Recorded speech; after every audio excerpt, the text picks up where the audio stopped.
در یک جلسه ای سال گذشته ما در نیویورک بودیم، اومدن برخی از سران اون کشور تحت عنوان شورای روابط خارجی جلسه ای با ما داشتند، حرفای گوناگون زدند. یکی از حرفاشون این بود که آقا اینها یهودی اند و تو چرا ضد یهودی هستی؟ من گفتم ما که مطلقا ضد یهودی نیستیم، ما اتفاقا تنها ملتی هستیم که همه پیامبران الهی رو قبول داریم و پیامبر عزیز ما وارث همه پیامبران و کامل آنان و خاتم آنان و خاتم آنان است و همه ادیان الهی به وجود پیامبر ما افتخار میکنند. اما بدانید اینا دروغ میگن، اینا یهودی نیستند، بلکه یک مشت جنایتکار فاسدند که از نام یهودیت سوء استفاده میکنند. اونها دروغ میگن، سران استکبار هم دروغ میگن، بعضیاشون تظاهر به مسیحی بودن میکنند، حتی بعضی وقتا به کلیسا هم میرند. در اون نامه ای که من نوشتم براشون گفتم شما ادعا میکنید مسیحی هستید، کدوم یک از این اقدامات شما با تعلیمات حضرت مسیح تطبیق دارد؟ او آدم میکشت، او جنایت میکرد، او غارت میکرد، او برای فروش سلاح جنگ راه میانداخت و ملتها رو میکشت، او برای پر کردن جیب خودش و همحزبی های خودش جنایت میکرد. حضرت مسیح کانون لطف و رحمت الهی بود، مخالف ظلم بود، مخالف تجاوز بود، مخالف جنایت بود. برای همین بود که جنایتکاران تلاش کردند او رو بکشند و به صلیب بکشند. شما دروغ میگید که مسیحی هستید. کدام رفتار شما با انجیل واقعی تطابق دارد؟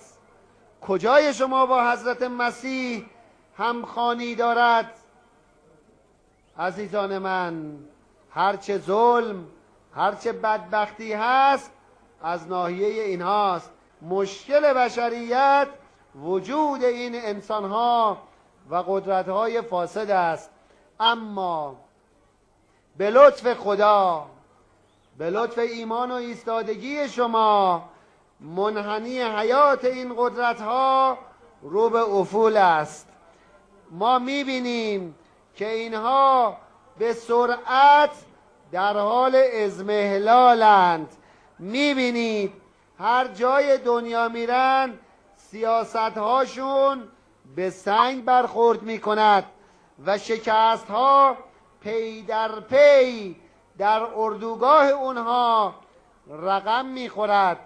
به فضل الهی، به فضل ایمان و اتحاد شما و ملت ایران، امروز نقاب از چهره این دروغگوها برداشته شده است و ملتها حقیقت اونها رو شناختند و دارند به سرعت در برابر سیاستهای اونها صفارایی میکنند. نگاه کنید، در افغانستان بنبست کاملند، در عراق بنبست کاملند، در فلسطین و لبنان بنبست کاملند، حتی در کشورهای خودشون هم بنبست کاملند. نمیدونن الان به مردم خودشون چه پاسخی بدن، مورد لعن و نفرین مردم خودشون هم قرار گرفتن. سفر میکنن به یک کشوری، مردم اون کشور جمع میشن میگن برو گم شو، برو از کشور ما بیرون. بعد میان میگن عجب استقبالی بود، مردم این کشور طرفدار ما هستند. و بعد میشینن میگن ما نماینده جامعه بین المللی هستیم. عجب، شما مردم خودتونم قبولتون ندارن، چه برسه به ملت‌های عالم.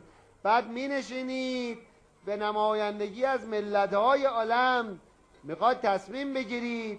معلومه که اشتباه میکنید. معلومه که شکست میخورید. بدانید ملت ایران راه خود را پیدا کرده است. امروز ایران هسته‌ای است، ایران دارای فناوری صنعتی هسته‌ای است و جلو خواهد رفت و این فناوری متعلق به آحاد این ملت است. احدی در این کشور حق ندارد درباره توقف یا کوتاه آمدن حتی برای 1 ثانیه صحبت کند.